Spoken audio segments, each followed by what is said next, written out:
Hello everybody, there's my Chiweenie, and then there's my Cocker Weenie. We're going to talk about the Holt Haptic. Try not to shake too much while I'm out here chilling with the DOGs. So I'm the original owner of this Holt Haptic, and I got this via lottery from the Holts. Mine was, I don't know, mid-August. No, it wasn't mid-August, early August. I think the drop was probably like August 3rd or something like that. Or it wasn't a drop, it was a lottery. This is, you know what? I think this is burnished titanium handle. I'm not sure. You know what? I really don't. I'm not super all that interested in all those kind of goofy details. I really am more of a minimalist kind of person. Sebenza. If you guys watch many of my videos, you probably know that.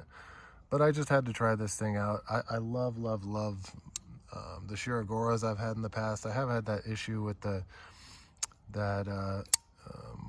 one Shiro, but essentially I kind of was thinking, you know, this is like a US made Shiro or Grimsmo or something like that, while obviously having its own kind of unique stuff going on with it. I'm gonna refrain from like just every thought that I have, actually forever now, because a lot of the ideas that I've had over the years have been, I don't know, just not used in necessarily my best interest. And now that I'm almost definitely going to make knives at some point, I might as well just keep that shit to myself, you know, for the meantime.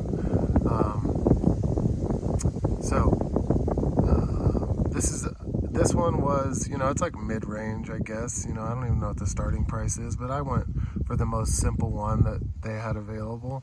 Because the way the Holt lottos work is they make, like, say, whatever it is, 30 knives. They draw 30 numbers, and when they drop them, it's first come, first served. So, like, if you have a number, you're guaranteed a knife, but the earlier you are, the more likely you are to get something you like. And when I got on there, it was immediately, and there was just a shitload to choose from.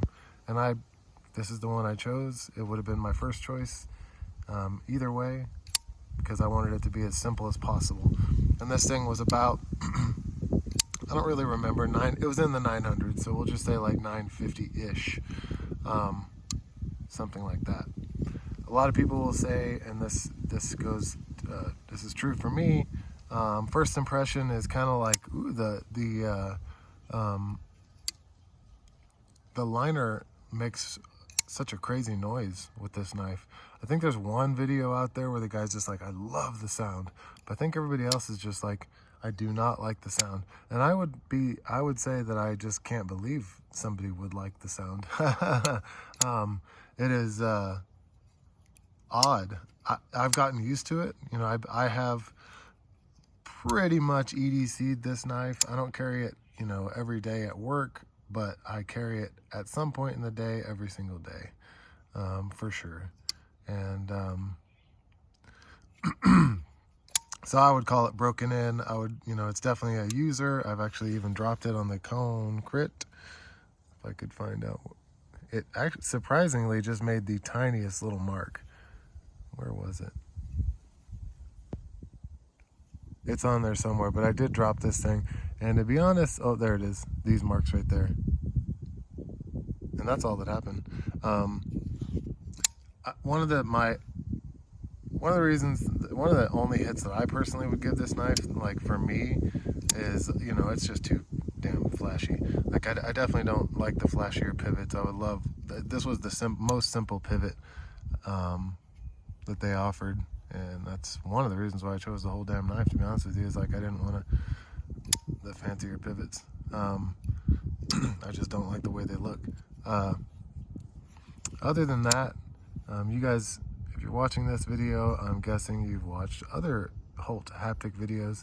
They did kind of rip off the Sharp by Design like nub, but I don't know, not any more than really people have ripped off the ball bearing detent from whoever invented that, Spyderco or something probably.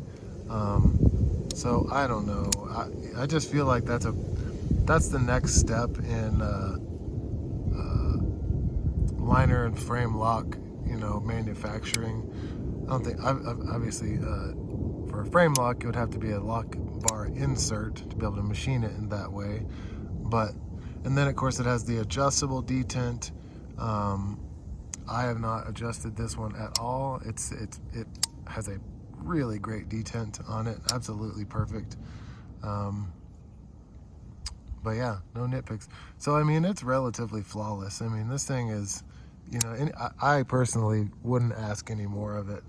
The only thing that I've noticed is that the chamfer on this side is, a different width than the chamfer on this side. Again, I don't give a shit about that personally. I bought this knife to be just a, to just play with and exercise in, like, just damn fine machining, and that is what it is. It is an exercise in damn fine machining. It's just, there's really no flaws with it at all as far as just like action, fit and finish overall, except for that one thing that I said. One thing that I'm not super fond of, and this, nobody gives any fucks about this, so I'll just say it.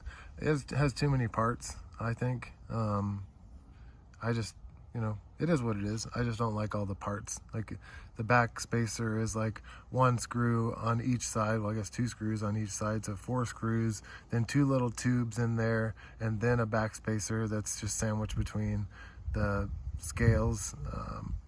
I don't love that, but they do it right where the tubes go into the titanium handle scales, like, securely. I haven't taken this one apart, but I've just watched disassembly videos. So it at least is done right. It does have a captive pivot, which I also don't like, but I don't know if you can see in there, but at least it's done right. It is, the channel is milled into the titanium handle scales rather than milled into the blade. I can't fucking believe that anyone has ever done a single knife on planet Earth with that huge, half moon cut out in the blade. But yeah, I guess zero fucks, huh? I mean, I think it's just, who knows? People are just like, you can't pry with it. Also, this knife has bearings. Bearings are, all things considered, bearings are fucking dumb. The world has got to get over their use of these fucking bearings. I can't stand the overuse of the bearings. I was actually chatting with Joe Caswell at the USN gathering, and he too was just like dumbfounded. He was just like, I just can't believe there's so many knives on bearings. And again, like, I can't either. It's just not a tool. It's a fidget factor, and it really sacrifices the toolness of the knife. Hey guys, Boo Boo, quit barking. My dogs don't get along with the neighbor's dog. But yeah, it just is what it is, and I'll say that a million times.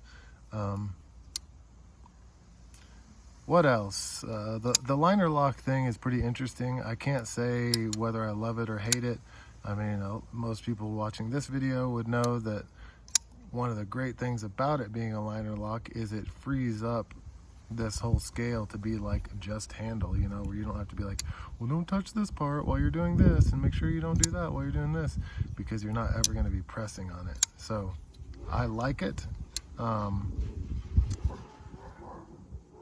Yeah, that's kind of all there is to that. I actually do like it. It's part of me is like, oh, I would like this more if it was a frame lock, but I think that's only because it just kind of takes, it might simplify the design a little bit more, but I don't know, just kind of is what it is. All things considered, I mean, I'd say there are a lot of knives out there that, it's like,